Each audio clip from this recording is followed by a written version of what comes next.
Okay. Did you have a good break? Cool. One thing, have you gotten to see Lincoln Brewster play since you've been here? He is fantastic, and he's got a great testimony, a great story, and he's going to be with us all tomorrow morning. And then also we have a special service that we've put on 9:40 tomorrow night at the church. And that'll be a great time. We'll just go for about an hour and just let him minister to all of us. And it'll be a great blessing to you, so make sure you can get there. I just want to see who here is from America. My goodness me. My goodness me. Well, here you go. Here, Katie, why don't you go and just give these to somebody this morning from America. You got to put your hand up from America. It's good to see all our friends from Eagle's Nest here, supporting your pastor, as every good music team should. Yeah, very good. Okay, who here is there anyone here from the UK? Down here. Okay, this is, hang on, there's a, Katia, you're not done. See that lady right there in the brown jacket with her hand in the air? Where are you from? Oh, you are. Now I see who you are. Hello. Good to have you here. It's very good to have you here. And anyone here from Melbourne? That girl up there in the red jumper. That's you, yeah. Run right at the top there. Just put your hand up so Kate can see you. Awesome. Fantastic. Just wait till she gets it. All right, I want everyone to get on your feet. Don't get too comfortable yet. That's it. We're very honored this morning to have a great man of God in the house. Yay! And I just wanted to say that... when he gets here, we'll introduce him. I just wanted to say, Rick, that Mark and I personally, we just value you in our lives so much. And Rick and Cindy are one of those couples that, you know, when Rick speaks, you listen. And he has spoken into our lives on personal matters quite a few times that have saved us from ourselves. And so from Mark and I, thank you. And from this whole team here, we're just going to give him the most amazing welcome this morning. Come on, put your hands together. Thank you, my darling. Thank you.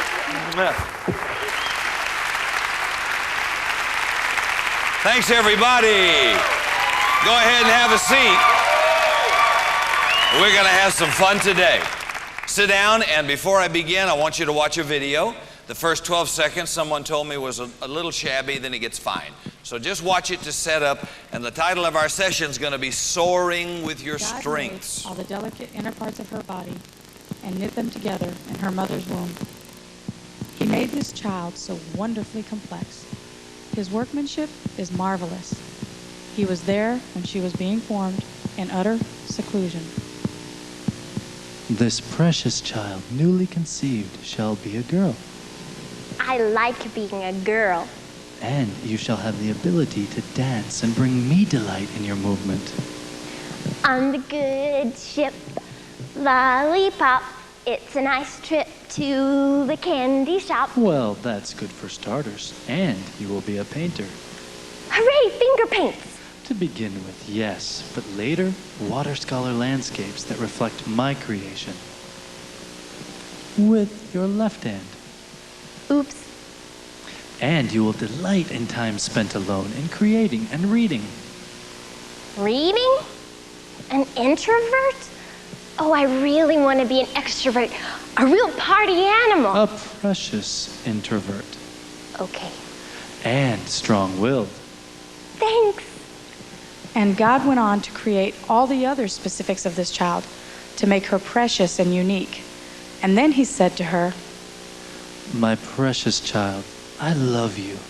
You are gifted and beautiful and made just the way I planned. I adore you, my child, and you will do great things. And this touched the child deeply, but then she was born. Because she was an introvert, she didn't make a loud and dramatic entrance. Time passed. She was a good girl, compliant and content to play by herself, despite her father's attempts to change her. Elizabeth? Elizabeth, are you in here messing around again? Now today we have soccer practice, and after soccer practice we're going to your cousin Randy's birthday party. How about that? Great day. Well, I really wanted to stay here and practice my... And at the party, you can be my assistant when I do my magic act. How about that? You messed up my ballerina hairdo. Elizabeth, it doesn't matter what your hair looks like for soccer practice. Now get out of those silly ballet slippers and get on your soccer shoes. Now remember, today, you're going to make contact with the ball. No cloud gazing. You do that, and I'll be proud of you. So the child complied, but only in part, for remember, she was also strong-willed. And while deciding to put on just one soccer shoe, she had an idea. I know. I'll find Grandma at Cousin Randy's birthday party, and I'll sneak up in her lap and pretend to be asleep when Daddy does his magic act. And she danced with delight at her great idea, or at least she tried. So she decided she better paint her idea in order not to forget it, because she couldn't write very well yet, much to her mother's dismay. Elizabeth, are you drawing again? We are running out of room on the refrigerator. Are you using the line paper I bought for you to practice your letters on? Well, if you're going to use that paper, I need you to make me a letter E, the letter that starts your name. Go ahead. No, not with that hand. Your letters will look funny. No wonder. I bet that is the problem. Your sister was 2.5 and already writing. Here you are almost 5. Here, put this hand behind your back. There. Now, make me a nice letter E, or you can forget about ballet lessons. No, go, make me a letter E. Oh, come on. No. You have got to do better than that. And so the little girl felt confused, untalented, and unloved. She tried to comfort herself by dancing, but it became almost impossible. And time passed. Elizabeth, I have a surprise for you. Tickets? Are those to the Nutcracker Ballet? The Nutcracker? Elizabeth, tickets to the ballet are a rip-off. They're so expensive and they put you in seats so high up you can't even see the dancers traipsing around on stage. These are for the auto show. You can go with me and help me pick out a car. Now come on. And so again, the child complied and followed along with her parents' plan. She danced less and less. Her strong will faded, and she took up soccer and other sports to appease her father. Elizabeth, now come on. You can do it this time. Watch for the ball. You can do it. Come on, Elizabeth. Look, watch. Elizabeth? What a beautiful dandelion puff. Elizabeth, watch for the ball. You're the goalie. Pay attention. Elizabeth. Oops. Oh, Elizabeth. And once again, the child felt confused, untalented, and unloved. She worked harder than most at school. Learning didn't come easily to her. She would much rather be painting.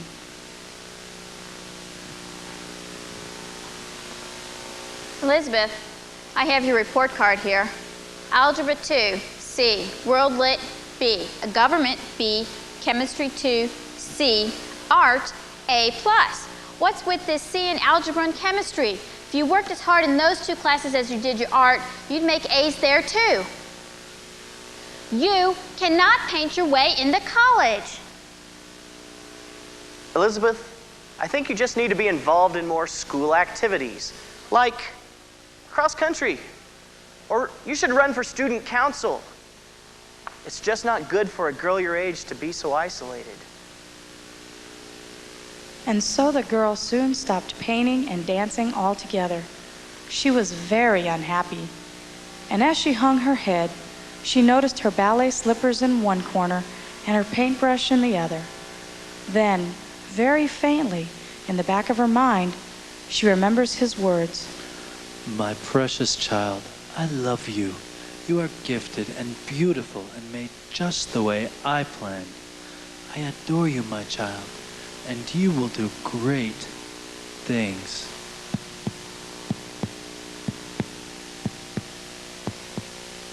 Okay, just for an introduction. Now let me read you a quick story before I share. And I think what we're about to share is one of the most profound truths in the foundation of your entire life, regardless of your calling. Imagine there's a meadow, and in that meadow there's a duck, a fish, an eagle, an owl, a squirrel, and a rabbit. They decide they want to have a school so they can be smart, just like people. With the help of some grown-up animals, they come up with a curriculum they believe will make a well-rounded animal. Running, swimming, tree climbing, jumping, and flying. On the first day of school, little Brer Rabbit combed his ears and he went hopping off to his running class. There he was a star. He ran to the top of the hill and back as fast as he could go, and oh, did it feel good. He said to himself, I can't believe it. I'm at school and I get to do what I do best. The instructor said, Rabbit, you really have talent for running. You got great muscles in your rear legs. With a little training, we'll get more out of every hop you take.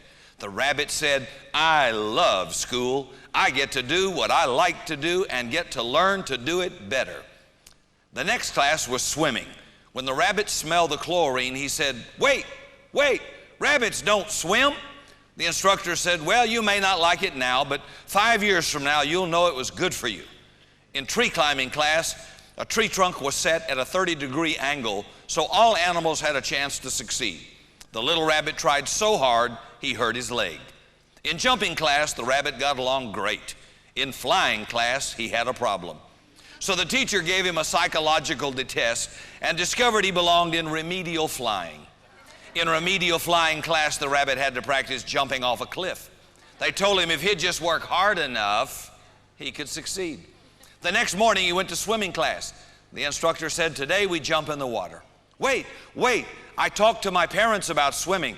They didn't learn how to swim. We don't like to get wet. We're rabbits. I want to drop this course. The instructor said, you can't drop it. The drop ad period is over. At this point, either you jump or you flunk. The rabbit jumped in. He panicked. He went down once. He went down twice. Bubbles came up. The instructor saw he was drowning and pulled him out. The other animals had never seen anything quite as funny as a wet rabbit who looked like a rat without a tail, and they chirped and jumped, barked and laughed at him. The rabbit was more humiliated than he'd ever been in his life. He wanted desperately to get out of class that day. He was so happy when it was over. He thought he could go home and his parents would understand and help him. When he arrived, he said to his mom and dad, I don't like school. If rabbits are going to get ahead, you have to get a diploma, said his parents. The rabbit said, I don't want a diploma. The parent says, you're going to get a diploma whether you want one or not. Heard that one. They argued, and finally the parents made the rabbit go to bed. In the morning, the rabbit headed off to school with a slow hop. Then he remembered the principal said, anytime you got a problem, the counselor's door is always open. When he arrived at school, he hopped up in the chair by the counselor and said, I don't like school. And the counselor says, tell me about it. And the rabbit did. The counselor said, Rabbit, I hear you. I hear you saying you don't like school because you don't like swimming. I think I've diagnosed that correctly. Rabbit, I tell you what we'll do. You're doing just great in running. I don't know why you need to work on running anymore. What you need to work on is swimming. I'll arrange it so you don't have to go running anymore, and you can have 2 periods of swimming. When the rabbit heard that, he just threw up. As the rabbit hopped out of the counselor's office, he looked up and saw his old friend, the wise old owl, who cocked his head and said, Brer Rabbit, life doesn't have to be that way. We could have schools and businesses where people are allowed to concentrate on what they do well. Brer Rabbit was inspired. He thought when he graduated, he'd start a business where rabbits could run, squirrels could climb, fish could just swim. As he disappeared into the meadow, he said to himself softly, oh, what a great place that would be. Unfortunately, companies, schools, businesses, families, and organizations all seem to run on an unwritten law that says, let's fix what's wrong, and strengths will automatically take care of themselves. Business managers spend most of their time working with the weakest performers and zeroing in on their mistakes. Parents and teachers focus on the students' lowest grades rather than their highest. Bankers and creditors make credit judgment based on negative credit history. So why do we focus all of our energy on fixing weaknesses and ignoring strengths? See, will we ever get a breakthrough? Will we ever enjoy personal, professional, or spiritual excellence that way? George Eliot writes, "Excellence encourages one about life generally. It shows the spiritual wealth of the world." Aristotle wrote, "If happiness is activity in accordance with excellence, it is reasonable that it should be in accordance with the highest excellence." In other words, when you and I excel at something, isn't it an awesome feeling? When you do something really well, don't you get that warm, fuzzy feeling inside? When you excel, don't you get a sense of satisfaction, fulfillment, significance, achievement, and accomplishment? You can respond. Yes, we all do. Now, how does that happen? Is it by working feverishly on your weaknesses, fixing all errors, large and small? If so, consider this. If you had to write a paper for school, and as you wrote, your entire focus on writing this paper was to make sure you had no errors, no spelling errors, no grammar errors, no syntax errors, and if you wrote an error-free paper for English class, would it guarantee you a good grade? No, no. As a matter of fact, Hemingway, Faulkner, and at least a dozen famous writers were horrible at spelling. Yet they're listed as some of our greatest writers. Why? Because a great book is based on great concepts and great ideas and a great story. It's not a great book because it doesn't have any errors in it. Okay?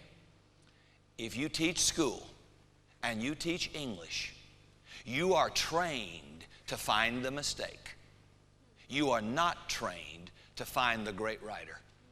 And you'll focus on misspelled words, improper syntax, and destroy, possibly, the hope of a great writer who will never spell.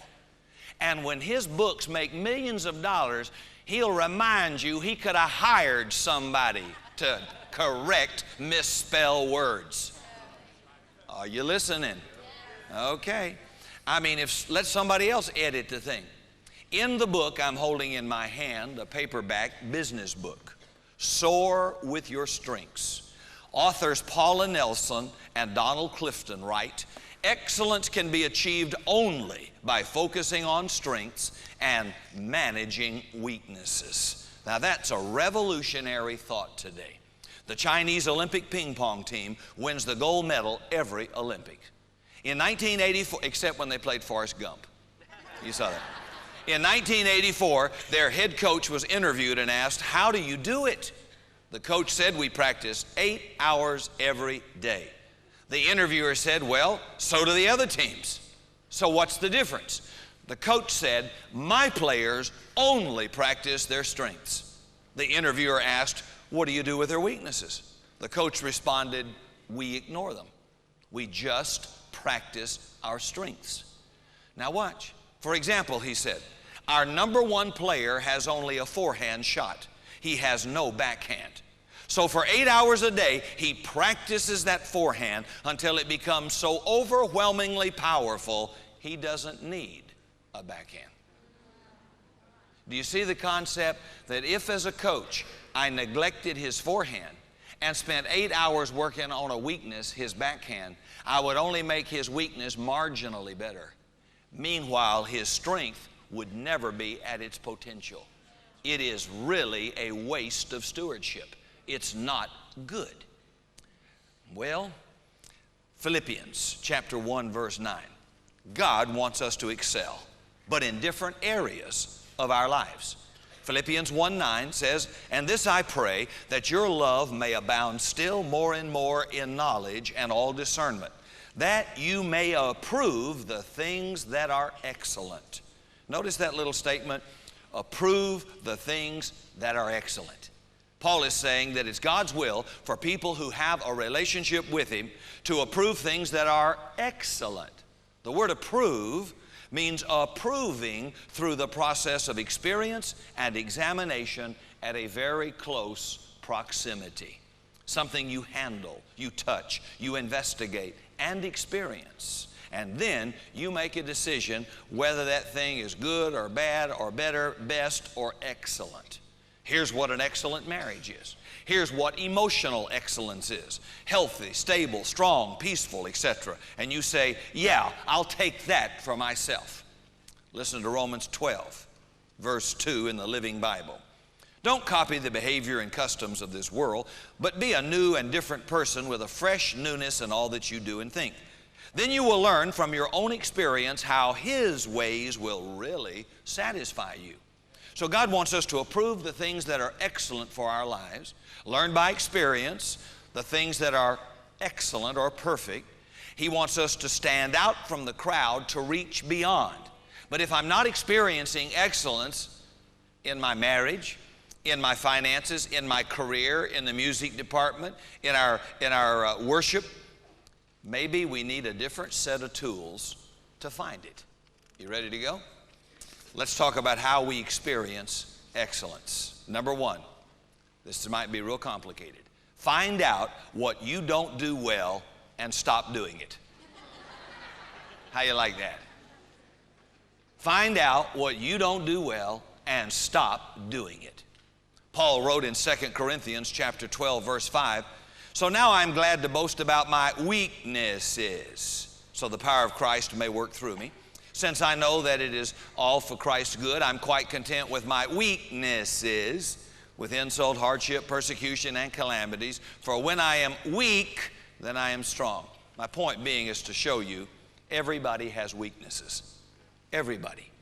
Are there any people you know who are absolutely excellent in every area of their life? Not a chance.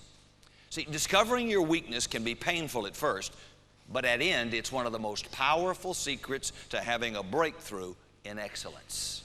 Find out what you don't do well and stop doing it. I wish churches could do that. Ministers could do that.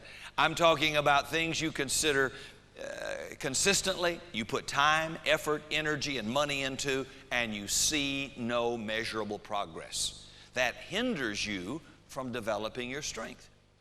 Now, I'm not talking about men saying to their wife, honey, I don't take out the grass and mow in the yard. I mean, it's a weakness to me, sweetheart, so I'm going to stop doing it. No, no, no, no. I heard a wife whisper to her husband in our service, weakness is housekeeping, my strength is shopping. That's not what we're talking about. We're talking about things we put so much time and energy, effort, and money into that take away from time we could spend on our strengths. Now, I need to say this. When I say weakness, I'm not talking about character. I'm talking about gift, skill, talent that God has put in you. Now, for example, you say, well, I got a weakness with lying, so Rick said, don't work on my weakness. Excuse me. Let him that lie no more. Let him that stole, steal no more. Speak the truth. Lie not one to another. That's for everybody, universal. So if that's not possible, then God wouldn't make that an inspired commandment. That's character. Be on time. Keep your word. That's character. But a weakness is trying to sing when you ain't no singer. The church reeks with those. That's what we're talking about, right? So find out what you don't do well and stop doing it. Now, Joan was a gifted computer sales rep. She could sell, she could present ideas to corporate boards and close big contracts. Highest producer in the corporation. She was asked on interview, what's your daily schedule? She says, well, I come in around 8 a.m. and from 8 a.m. till noon, I set up calls, make appointments. When I come back from lunch, I go out and make presentations, follow up on presentations I've made before, and close some sales. When asked when she did her paperwork, Joan said, that's her sales reports, she said, I hate paperwork. So most of the time I don't do it. Then at the end of the month, my sales manager comes into my office and reads me the riot act. Then I have to clear my schedule for 3 days, catch up on the back paperwork, and that's time I could be selling.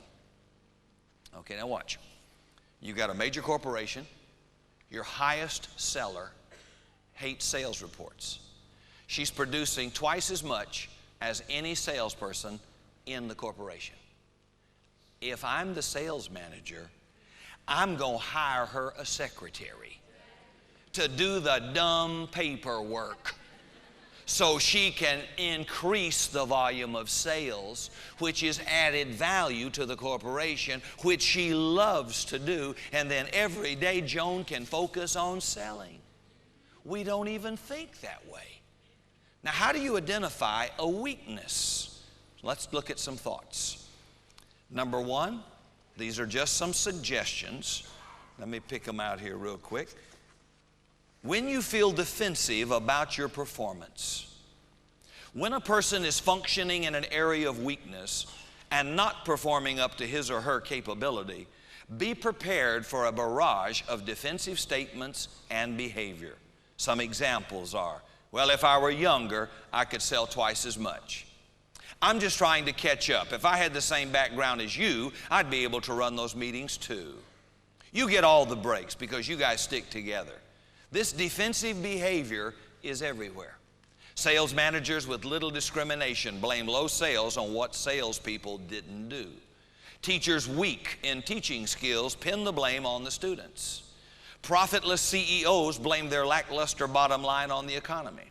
Parents blame their child's delinquency on the school. Poor salespeople blame their low figures on lack of backup. Listen, individuals who are functioning in their area of strength show little or no defensive behavior. They meet challenges such as a downturn in the economy with a doubling of activity, and progress is the norm, not the exception. Defensive about performance, it's possibly a weakness. Secondly, if you develop excessive behavior. See, people find their weakness and start pouring into it, becoming obsessed. I've got to do better. I've got to do better. It's a weakness. It's not a strength.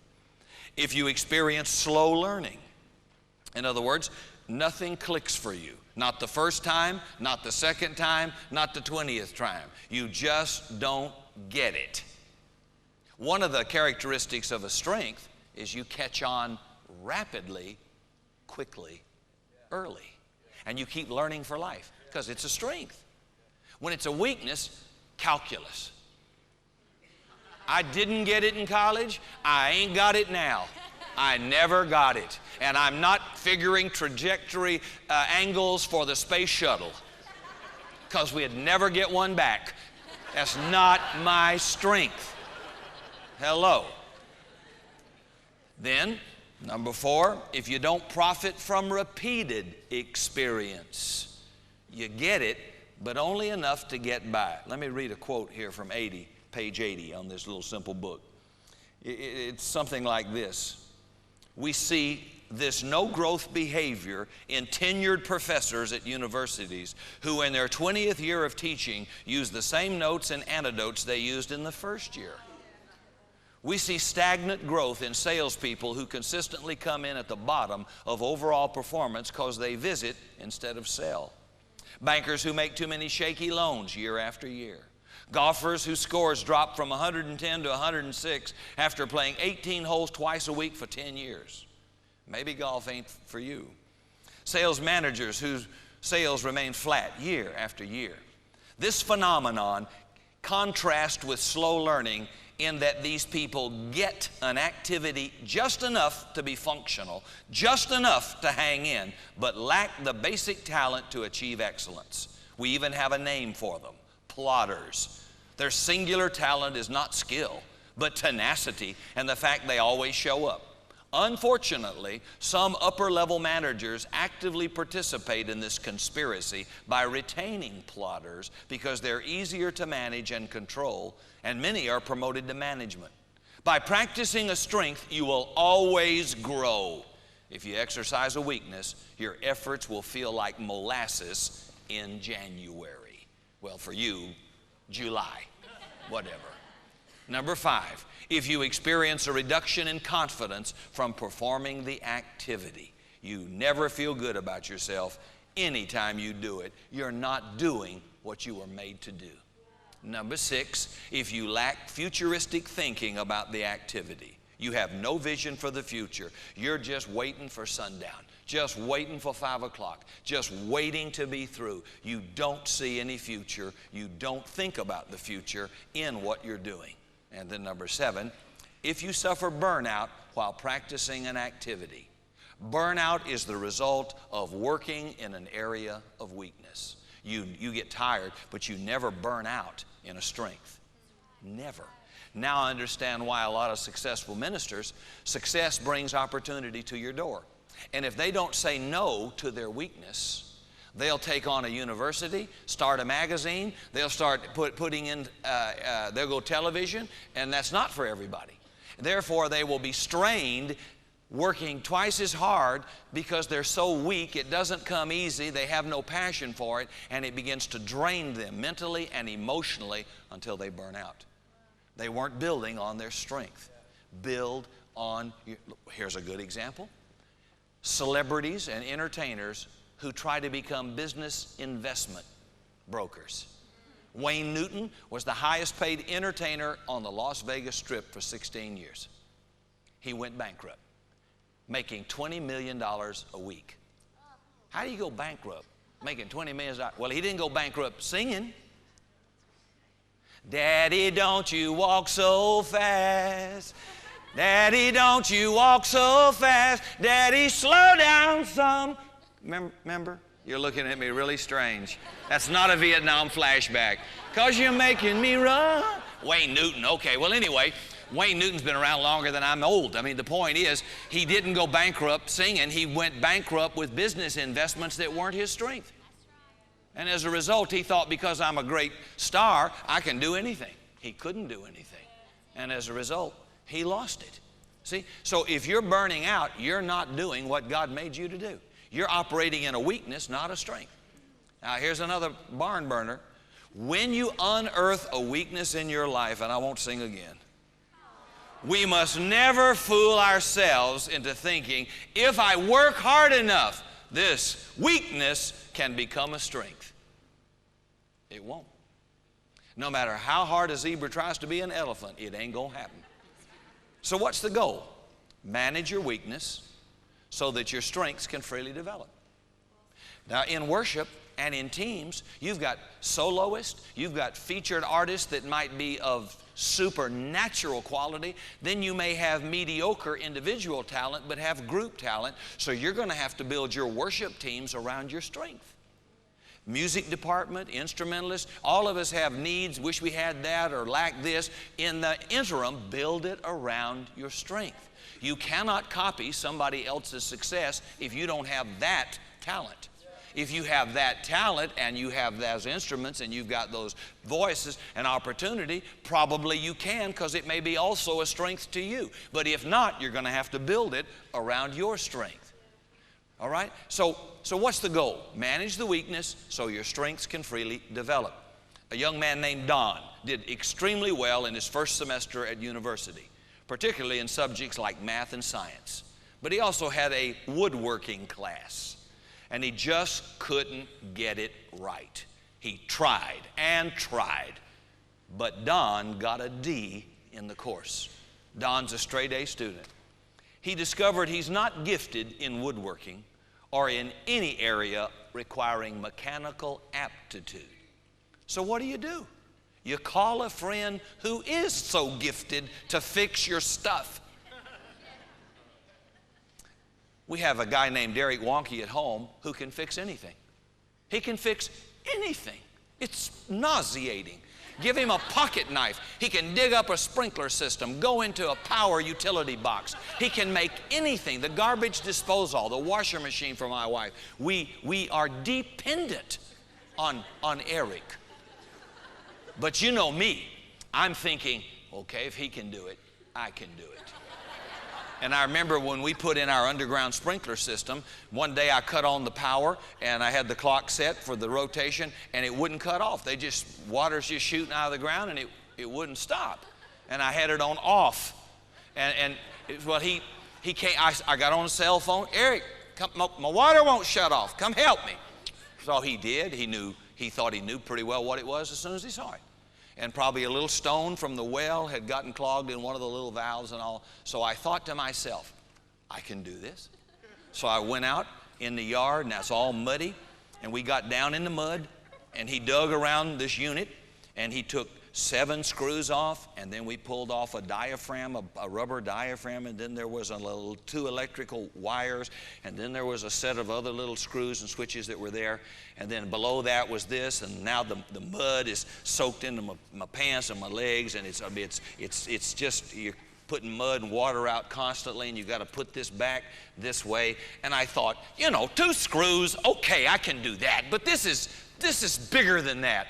And I remembered, I thought to myself, you ain't gonna do this in 100 years. You are never gonna fix one of these. Just, Eric, keep your cell phone on. Just keep your cell phone on, because the next time it happens, I'm not gonna be out here in the yard. I'm calling you to fix this. I just don't get it. There's something in me that after the 7th screw and the 3rd wire, I don't wanna get it. I don't wanna get it. It's just not a strength. I'm not gonna get it. Do you get it? Huh? Because it's a weakness, it's not a strength.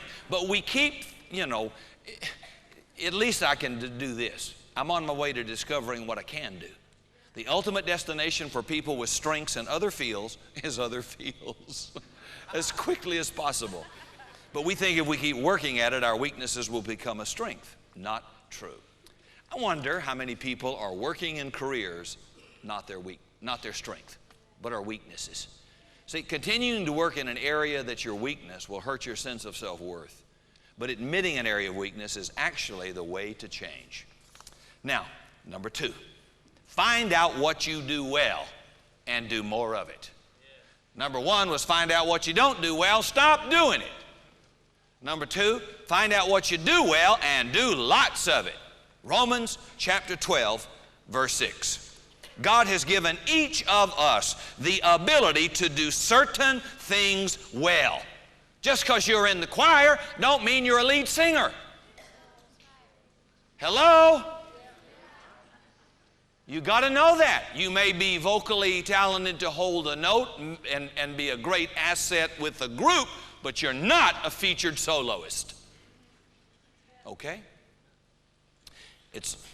Notice, He's given each of us the ability to do certain things. Everybody underline certain things. You cannot do everything well.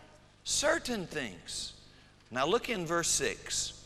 God has given to each of us the ability to do certain things well. So if God has given you the ability to prophesy, speak out when you have faith. God is speaking through you. If your gift is that of serving others, serve them well. If you are a teacher, do a good job of teaching. If your gift is to encourage others, do it. If you have more money, share it generously. If God has given you leadership ability, take the responsibility seriously. And if you have a gift for showing kindness to others, do it gladly. Please notice what the verse does not say. It does not say if you have a gift of serving, try to teach. If you have a teaching gift, ask Darlene if you can sing. No, no, no. If you have the gift of encouragement, join the choir. No, it doesn't say that. It says, do what God has gifted you to do. I'm not Benny Hinn. I can't build my church on his ministry. It'll be a funeral home. Everybody will die. I can't build it on my brother. I feel the anointing of God. That's not me. I can't build it on it. Casey's different. Brian's different. I'm different. We have similarities of spirit and kinship, but we're different. We have to build on our strength. And so do you. So do what God has gifted you to do. Trying not to do everything is smart. Emphasizing selected strength is the pathway to excellence. That has application to us who are parents. A typical scenario is Susie takes jazz on Mondays. On Tuesday, she takes ballet after school. On Wednesday, she takes creative writing. On Thursday, she plays softball after school. On Saturday, she takes female kickboxing. Are we really doing our kids a favor while we're driving ourselves nuts? Is that worth time and money? Or could we find out our children's gifts their selective areas of strength, and then focus our money and time by putting them in those areas to be taught. Every kid ain't going to play tennis. Every kid's not going to play the violin. And you know, the one thing that just grieves me is how many billions have been spent on piano lessons. And you know, every church has them. She's taken piano for 12 years, and one day you want her to fill in, and she can't play. I have to have music. I have to have this. And it's like, what good was the 12 years of piano? Our girls all took piano. I was the only one that could play anything on it, and I didn't play it well and didn't even know how to play. They couldn't play chopsticks after 12 years of lessons. All the money I spent, I could have bought a sports car for me. You know it's true. Or you put your child in ballet. And when your child is a klutz, here's what the teacher is already told to tell you. You're the parent. Well, I don't know. Becky's not. You think she's doing all right? Oh, listen. Becky has potential. When you say that, the money keeps coming, and the klutz keeps coming and does not get better. Okay? Wise up, all of us. If you don't have a TV personality and that kind of a style, don't go there. There are plenty of people who have money, but they're on TV and they're no good.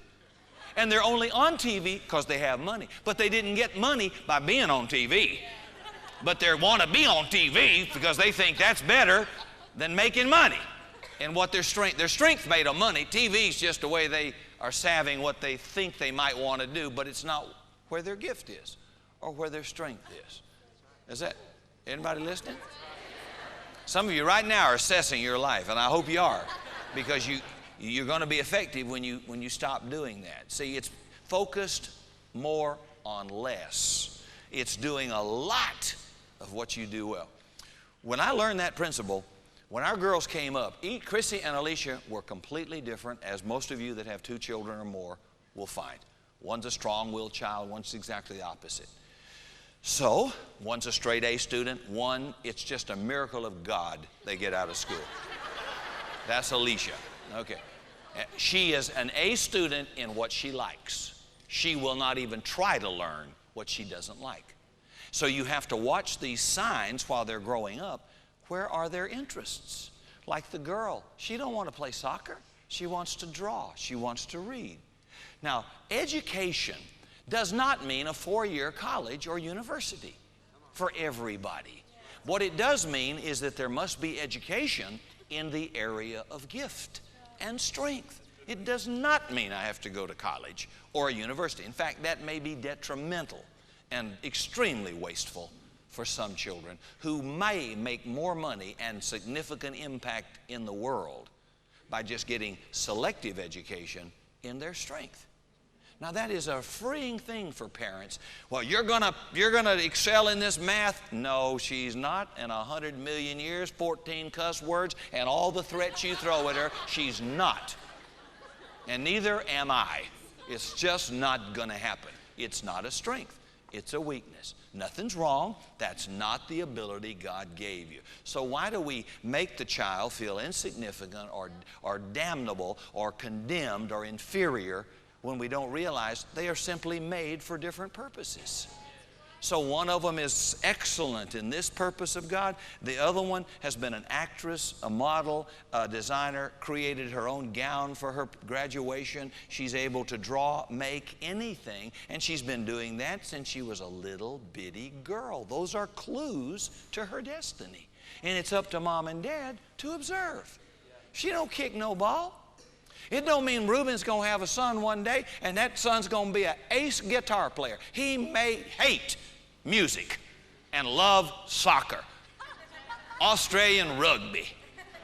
Ain't got no teeth and going to bust it all to pieces and bloody scars everywhere. He doesn't know. So it's not my job if I'm a minister to pull my child into the ministry or pull them into music, because that may not be their area of gifting.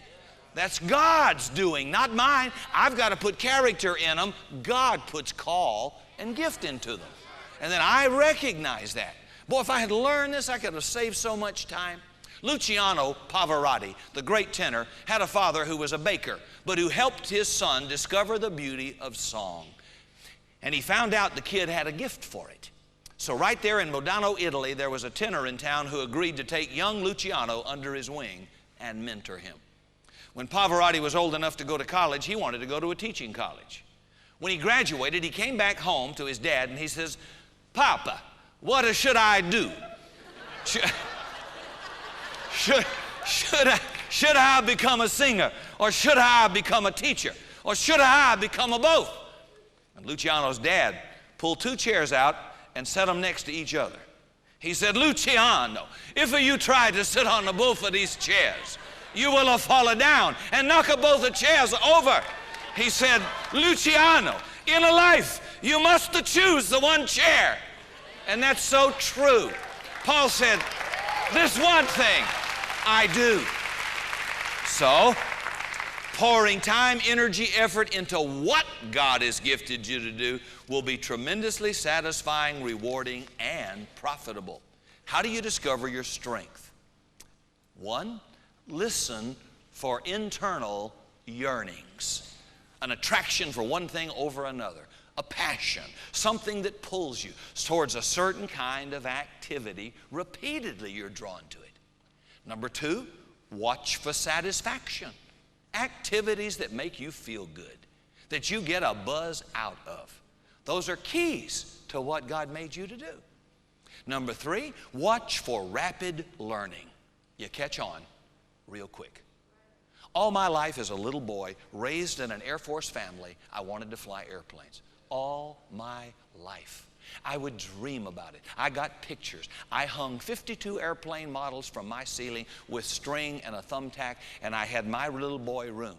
Then I'd take my bicycle and go out on the flight line where my dad was, and I'd get in those airplanes and jets. We had a private airstrip near the home, and I'd ride my bicycle as a teenager. And in those days, people hardly ever took anything, so the airplanes were always open, and I could just walk up, get into an airplane cockpit, and I flew through blizzards, snowstorms, hurricanes. I shot down MiGs in Korea. I was Top Gun Maverick. I dreamed, I flew just like I was there. And I did that till I was 27. Didn't have any money. When I dated my wife, ask her where I took her on our first date. The airport. Watching jets. I mean, I love my wife, but a F-14 is really passionate, you know. Anyway, it was so strong in me. I volunteered to fly in Vietnam, fighters. They disqualified me because of astigmatism in my right eye. God was not going to let me go military with fighter jets because I had another purpose. However, because that passion was there, it wasn't evil, many times God will allow that secondary passion to be fulfilled.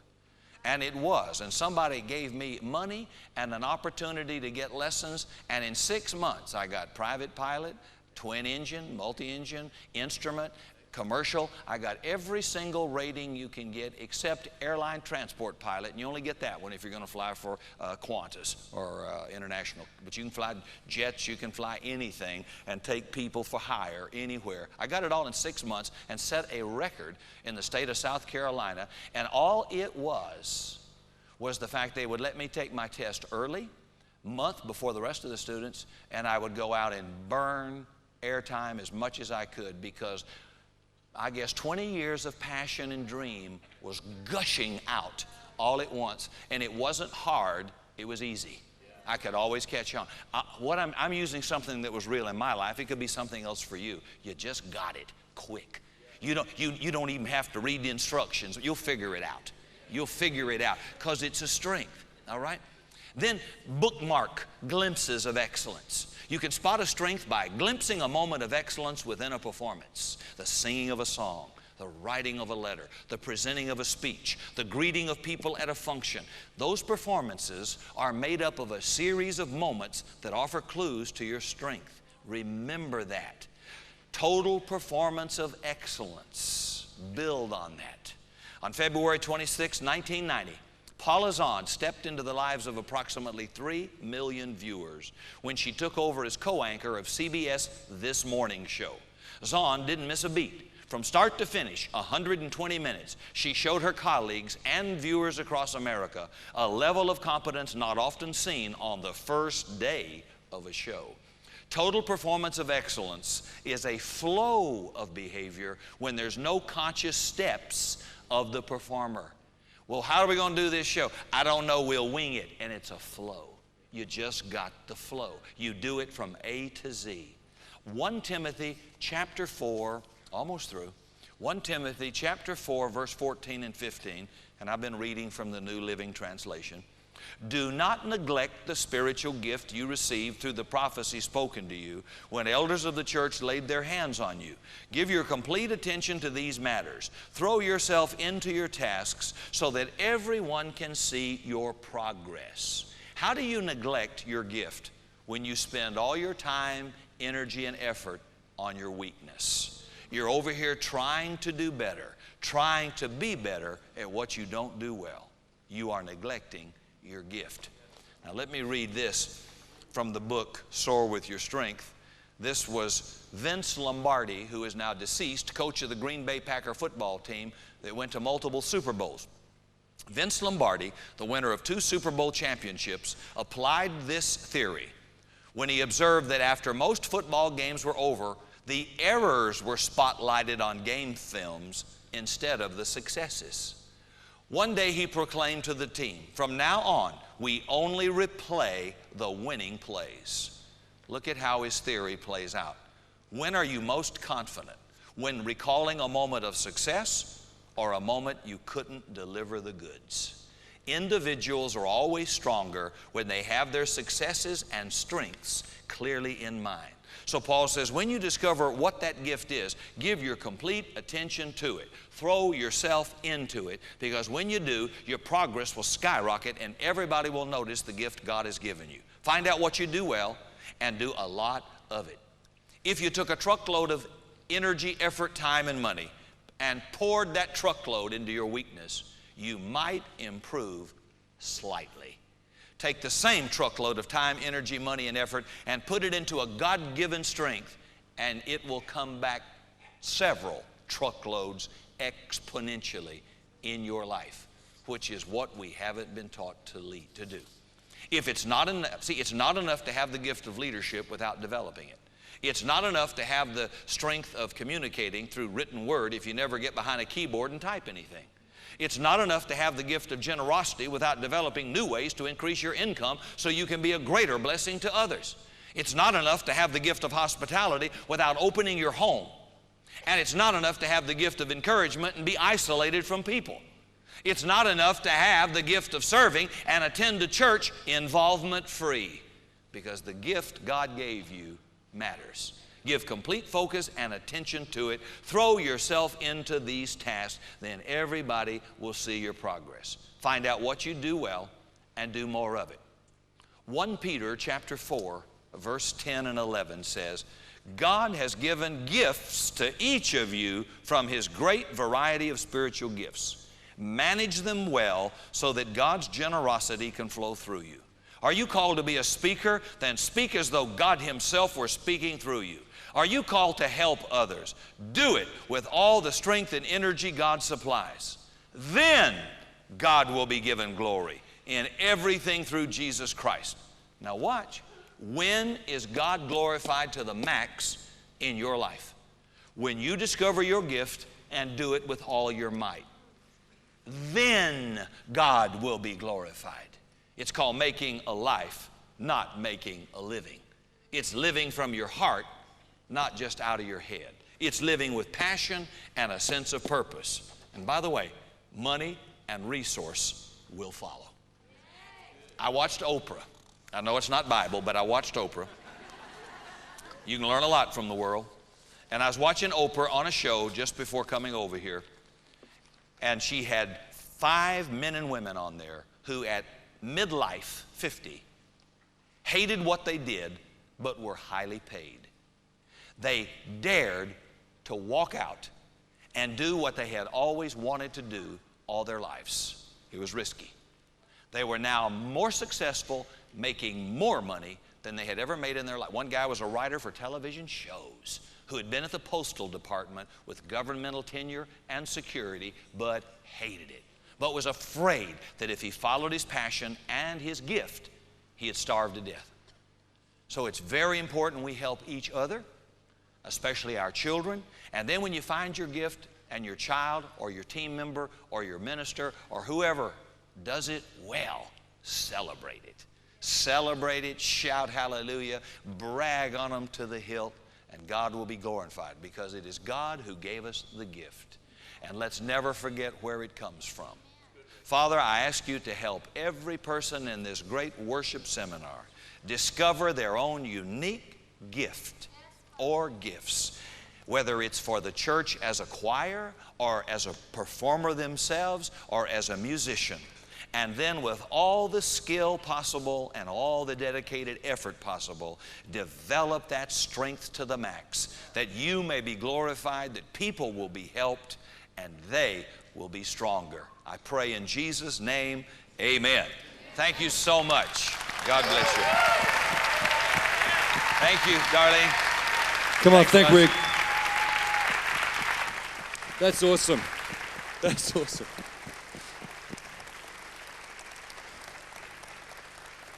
It's not often you actually hear a message. That message will change your life. Totally change your life. And the funny thing is, as he was telling you the message, he's actually modeling the message, because he's one of the greatest preachers on the face of the earth. He's doing what he does well. You know, I'll tell you a funny story just quickly before you go. My grandmum was dying. My grandmother, she was dying of cancer. I took my dad to the hospital. We're sitting beside the bed. My father was her only child, and you know, my grandparents went through the Depression, all that kind of stuff. And being a musician is like about the dumbest thing you can be in their mind, you know. My grandmother had been in a coma for 2 days. She's literally passing away. She sat up, and she hadn't even opened her eyes for 2 days. She looked at my father, her only son, sitting there, looked at me, who was just there with my dad. She looked at me and said, "Russell, have you got any decent prospects yet?" And went, and died. And that's the honest truth. And I got to tell you this. And at that moment, I'm kind of thinking, like I'm trying to be a worship musician, you know. And my grandmother kind of goes, in the dying moment, she actually says, you know, like this. I'm simply doing I'm doing all I know to do. I'm doing all I know to do. And you know, God has blessed me. And He is, if I could, I couldn't explain to them at that time, I couldn't explain to my parents and my grandparents that I was called to do this thing. And that because God had called me to it, He would be faithful. And yet I'm saying to you today, whatever has been said to you about your strengths and how it'll never work, I'm here to undo the damage. I'm here to say to you that if you are called by God and you know what it is, and it's your strength and your passion and it's your calling in God, go for it with everything that you have. Quiet the voices back there. Just go and do it. Okay? Awesome. Thank you, Lord. There you go. So just do it. Okay, so we got lunch now. Hey, we're going to have an awesome, unbelievable week. That was worth the price of admission alone, wasn't it? Okay, we're going to have an awesome time. I'm going to meet with any of you.